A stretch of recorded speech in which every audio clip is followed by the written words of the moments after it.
Olá, meu caro ouvinte, Mr. Luar no ar, e você já se sentiu impotente perante alguma situação, como se, por pura fortuna, os ventos não estavam favoráveis e você se viu sem chão, com a sensação de que deveria estar fazendo mais do que está? Pois bem, Sérgio Sampaio já se sentiu assim. Capixaba, Sérgio nasceu em 1947. Sua mãe era professora e seu pai, além de comandar uma tamancaria, também era maestro.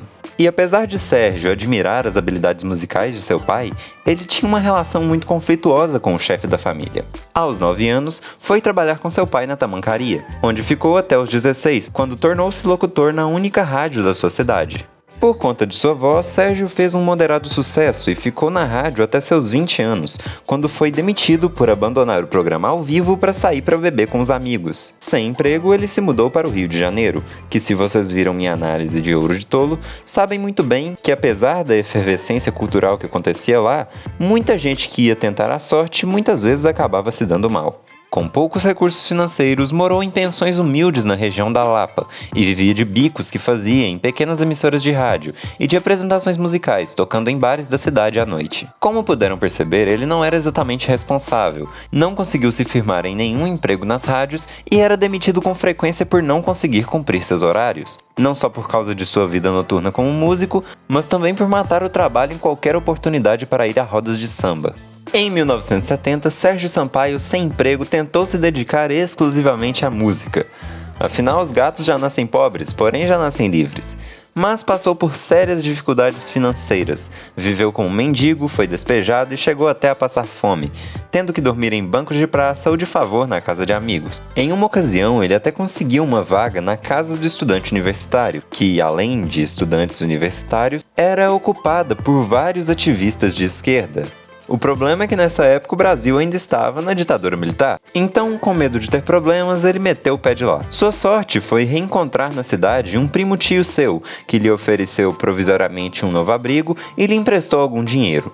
Nessa mesma época, Sampaio tentou a sorte em concursos musicais na televisão e inscreveu sua canção Rei Você no Festival Fluminense da Canção, e não ficou nem entre os 20 colocados. Mas o que ele não tinha de sorte, o cabra tinha de carisma.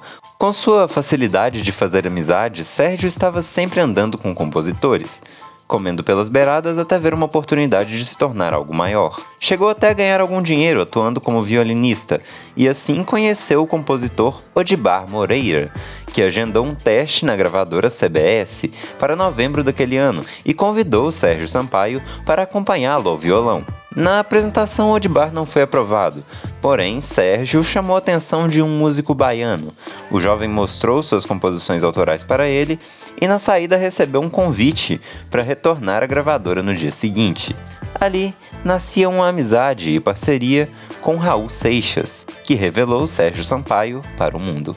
A dupla compôs inúmeras canções com o objetivo claro de desafiar qualquer padrão de bom gosto na música brasileira da época, e comemoravam a cada letra vetada pelos censores do Serviço de Censura de Diversões Públicas. E desse material que não foi censurado e de algumas outras composições, nasceu a debochada ópera rock Sociedade da Gran Ordem Cavernista apresenta a Sessão das 10, formada por Ed Starr, Miriam Batucada, Raul Seixas e Sérgio Sampaio, claro. Porém, nosso menino Sérgio parecia ter o toque de Midas reverso, tudo que ele tocava dava errado. O LP não ficou muito popular, ele era muito experimental para a época. E, claro, também não ajudou muito o fato do Raul lançar o LP sem autorização de seus supervisores na CBS. E por isso o álbum foi recolhido das lojas em pouco tempo, a mando da matriz da gravadora, tendo passado quase despercebido pela crítica. Em 1972, insatisfeito com sua carreira na gravadora, Sérgio procurou Erasmo Carlos, porque ele queria realizar seu maior sonho até então: ter uma música sua gravada pelo irmão de Erasmo, Roberto Carlos. Durante o encontro, Sérgio também se queixou da censura sofrida internamente na gravadora e também por parte da ditadura militar, afirmando que tinha vontade de botar o bloco na rua, de botar pra ferver. Erasmo o encorajou a compor uma canção que falasse sobre esse sentimento, dizendo que aquela sensação tomava conta de grande parte da classe artística brasileira naquele momento. Sérgio, então, deixou a residência de Erasmo com o refrão pronto em sua cabeça e concluiu a letra naquele mesmo dia. E é ela que analisaremos no vídeo de hoje. caros ouvintes, com vocês, eu quero é botar meu bloco na rua.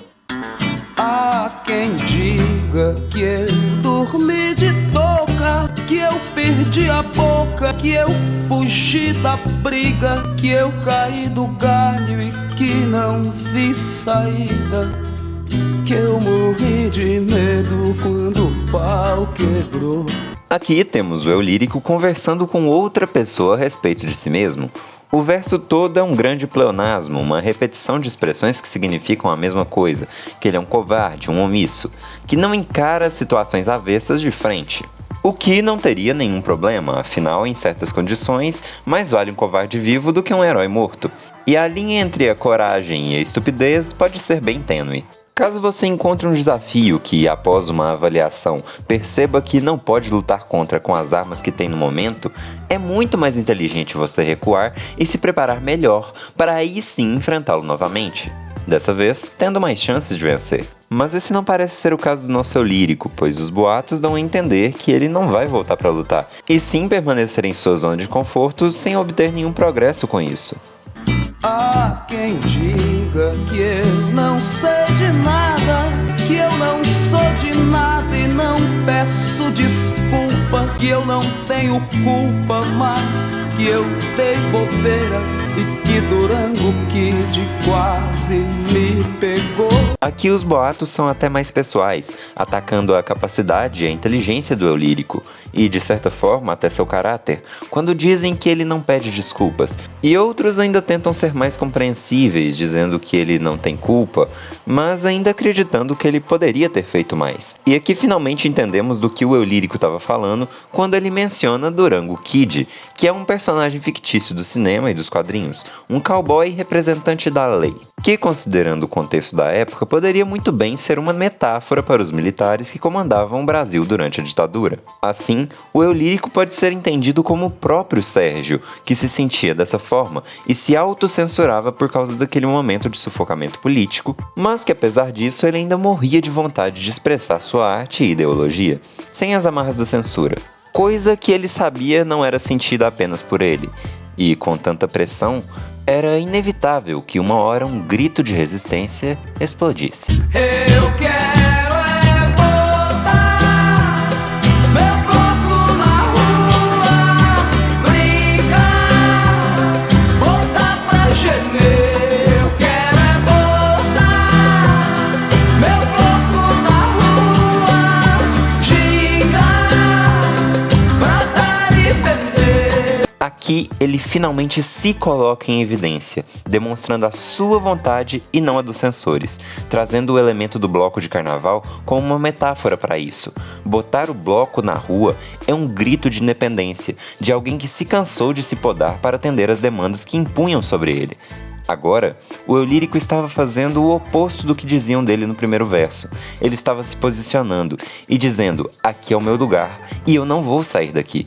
Não vou mudar o meu jeito de ser, muito menos vou me calar só porque vocês não gostam. E essa imagem do bloco de carnaval também é muito significativa, porque normalmente os blocos não são nada discretos, muito pelo contrário, são uma explosão de cores e sons, algo extravagante, algo que não dá para ser ignorado. Eu, por mim, queria isso e aquilo, 1 quilo mais daquilo, 1 grilo menos nisso. É disso que eu preciso, ou não é nada disso. Eu quero é todo mundo nesse carnaval. Aqui o eu lírico está já praticamente independente, dizendo, mesmo que de um jeito meio vago, as vontades dele, e não as vontades que impuseram nele, e ainda tem a humildade de reconhecer que não sabe do que precisa, quando ele fala, é disso que eu preciso ou não é nada disso. Mas que pelo menos ele está tentando descobrir com os próprios pés, sem depender de nenhum modelo pronto ou imposto por outra pessoa. E ele termina a música, chamando todo mundo para esse carnaval, convidando a todos o que ouvem a fazerem o mesmo e procurarem o próprio caminho. E bem, este foi o vídeo de hoje. Muito obrigado a todos que assistiram até aqui. As fontes, como sempre, vão estar na descrição. Bebam bastante água e até o próximo vídeo. Bye!